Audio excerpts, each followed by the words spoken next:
A couple months back, I made a post in the game subreddit, which led to this video. By the way, huge thanks to this guy for reminding me. I'd genuinely forgotten to put it on a side burner.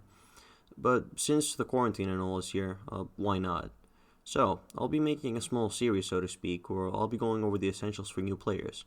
This can range from very basic information to some tips regarding resource management and what choices to make when opting for upgrades. For a start, the first one we will be covering today are the nodes, a very integral part for everyone's base. Before I get to the nodes though, let's make sure you know what the network's all about. There's some basic rules when forming the network that you have to keep in mind to make sure you understand each node's purpose and importance, as well as their uses. So, these mainly revolve around net connections and the distance between each node. Your whole network is like a net. You connect the dots, or nodes in this case, and you arrange them as you please. However, the Netcon, or net connection, is always the entry point for attackers. There are a few rules around netcons to keep in mind, such as the netcon can only be connected to a single node at a time. The farthest a node can be from a netcon is a total of 9 steps. To upgrade your network score at certain levels, a specific amount of netcons or more is necessary. And lastly, netcons cannot be attacked or taken over by the network in any way. These are some of the basic rules that you have to learn, which apply to every base, with a single mission being the only exception. So let's get on with the nodes. We'll look at them based on their categories, so the first one is business nodes. These are the nodes you use to generate resources, meaning money or B-coins. You have the B-coin miner, which generates B-coins, as well as the server farm, which does the same but for money. Likewise, you have the storage counterparts, which increase the amount of each that you can hold in your base. It's oftentimes necessary for you to upgrade your storages in order to get access to more upgrades, and at certain core levels, you can unlock more storages, up to 3 total.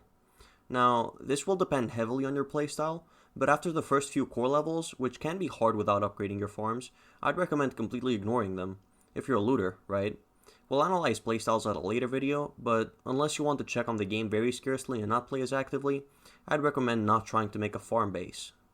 Now, as far as storages are concerned, you want to always have databases handy so you can afford your security nodes and core upgrades. Your mixers are useful to upgrade your hacking nodes, as well as your programs which you upgrade through the evolver. The storages are medium building priority, hence you shouldn't upgrade them more than you need to, due to reasons we'll explain in a later video once more. This is kind of the problem with these videos. There's many things I can't just explain in one video and let you be off scot-free. Regardless, we'll keep moving on with the nodes. So, the next category is security, and we're gonna need lots of these. Like, lots of here. As you may have noticed, you're going to somehow need to defend your base. So, what nodes do we have? Let's pick them off one by one and explain each individually this time, because they're a bit more complicated.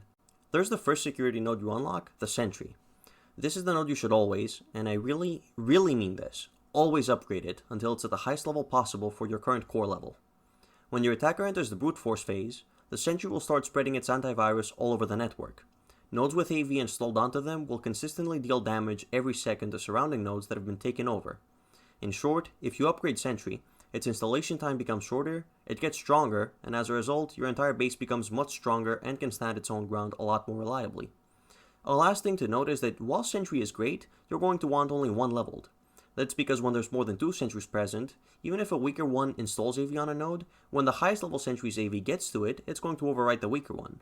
You can't stack AVs or anything like that, so you want to keep one high leveled for faster spread and power, and the smaller ones spread around your base to make the spread faster. So always keep the second, third one, and so on and so forth, level 1. Next up, the turrets. These are, honestly, low priority.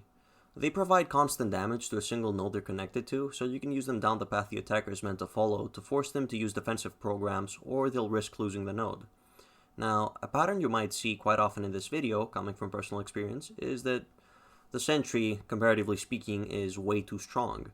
What the security nodes do in damage, Sentry does better, always. So, unless you're planning on maxing the turrets out, they make little difference. Until you can take them above level 14 or so, I'd highly suggest keeping them at level 1. As for how many to keep around, 2 or 3 don't hurt, and they should suffice until the late game. The third node's the Black Ice, the bulky one. So, unlike the previous 2, this doesn't provide constant damage, but instead it hits hard with 3 seconds delay between each of its projectiles. Its priority is low, usually. Does it deal a lot of damage? Yes, but there's one tiny problem with it. It has a lot of program slots, meaning the more involved into the network it is, the bigger an advantage the attacker gets when taking over it. Now, it's rather controversial, as a node, so to speak, but many settle on it not being too worth it as it's tanky and it gives a lot of advantages to the attacker when taken over. I'd suggest keeping one around. If you feel like it's putting in the work, keep 2 or more. Much like turrets, I'd advise against leveling it up, unless you find some good way to put it to use with as little risk as possible. Moving on, we've got the code gates. Everyone likes them and everyone hates them. This node and the last 2 remaining, unlike all security nodes up to now, work defensively, so they provide no damage whatsoever. And what do? They filter a percentage of the damage they would take, and they only take X percentage instead, and the said filter increases the higher level it is. Same for its firewall. The only way to get rid of the filter is to break it with battering ram, or to disable the node using the Wraith or Squid program. Now, before I get to this node's priority and reason, here's the basics. You want as many of these as possible in your base. From a point onwards, you'll get to the point of the game where stealth is much too viable a tactic, and these really stall stealth, as well as protect your more important nodes from being disabled, like the Sentry. So, you want to keep the first 2 you'll get at level 1, and any others you get should be upgraded however much you feel necessary. I'd recommend not power leveling a single gate, especially if it's easy to take down, so priority. Once you're done with the first 2, medium. No need to upgrade it more if it's helping just fine. And now that stealth is thrown into the mix, scanners. These provide nothing during the brute force phase and will only work during the stealth phase. They will increase your base's stealth program detection within 3 steps by some percentage that will only go up when you upgrade them. These basically stop your attacker from going ham in your base, so their priority is very high. They're usually your next max after Sentry every core level. Also, you'll want to keep at least 3 around, so when you're leveling your core up, get one whenever it's possible. But keep only 1 leveled, the rest are at level 1 for choke points. If you remember that comment about not being able to explain everything in a single video, choke points will be looked at further down the line. Honestly, if you need to refresh your memory, just binge all the videos when they're out. I'll try not to take too long. But one last thing on the topic of scanners.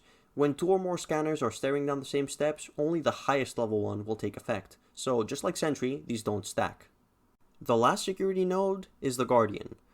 These nodes provide small firewalls, which you should treat as shields, to neighboring nodes that they're connected to. The higher their level, the higher their shield. Priority should be medium. The reason why is your Guardians are weak until they get to level 10, so unless you can amp them up to that level, I'd advise against raising them. A level 6 Guardian, for example, provides a shield that's barely less than double a level 1 Guardian's, but a level 10 one provides one that's 3 times as potent. Also, they need a lot of time and money, so you should focus on nodes that'll be more powerful in the long term instead. Guardians are great, but they need some time to reach their true potential. And you want as many of them as possible, in basically every case, so get one whenever possible. And that's about it for security nodes. The next ones are pretty basic, not paragraphs upon paragraphs again, so don't worry. These are the hacking nodes. These will need B coins to upgrade, whereas every other aforementioned node only needs money. So for starters, compilers. When you compile programs, you basically access this node. Upgrading it will only increase its firewall and unlock more slots to compile. You should upgrade this whenever possible, but don't stress yourself. I get how frustrating slow compilations can be, but you gotta endure it, right? Its max level is 4, unlike the regular 21. Right up next, you got the Evolver. The higher its level is, the higher the maximum level you can upgrade any program to is as well. So, if you'd like, for example, to upgrade your beams to level 3, you'd need a level 2 Evolver to do that. You want to upgrade this whenever necessary to continue strengthening your arsenal, so it's high priority. And once more, its max level is an irregular 12 rather than 21. And now we're clocking in on everyone's favorite, the program library. For every level, you have 5 more disk space for your programs to occupy on top of the 20 base per library. You can have up to 3 of them, meaning your total disk space is 360 if they're all level 21. You want to give this medium priority too. If you feel like you don't have enough disk space for your hacking loadout, upgrade it. If you feel like you're doing fine, just don't. Although more programs never hurt, especially when you're learning, they'll let you learn from your mistakes and fix them up. If you get access to 1 more by upgrading your core, I'd advise you build it right away, no second thoughts. The last 3 nodes you'll ever have to hear me describe are the AIs. A quick side note is that AIs work as nodes in programs, and their program counterpart levels up alongside the node. The first AI you get access to is the Hawk. It will attack a random node that's been taken over within 3 steps. It's high priority.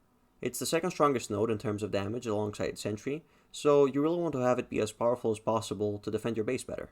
The next AI you get access to is the Beetle, which heals a random node within 3 steps. It can be very bothersome to deal with, and at high levels, it can make damage from certain programs completely obsolete by out-healing them. It's high priority in my opinion. It's by no means as important as Hawk, but it can definitely help you better stall and defend parts of your net. It's a great defensive tool if used properly. And the last AI, which you either hate or love, is Squid. It will randomly during stealth phase scan a node within 3 nodes for a few seconds.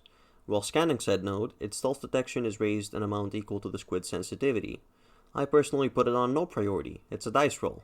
I don't like it because unlike everything else, just waiting makes it go away and it's based on pure luck.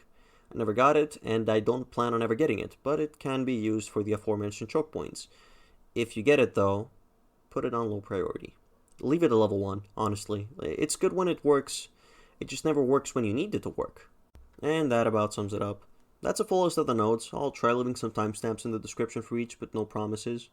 This is basically a quick overview of all the nodes and my personal take on them. It's meant to help beginners get a better feel for the game and what nodes to use as well as upgrade. If it helped you out any, consider joining the Hackers Discord server. We're usually a friendly bunch, and you can get advice anytime, plus there's a beginner's guide if you're interested in that. Anyways, I hope I was of help, and have a nice day. Keep an eye out for the next Hacker 101s. See ya.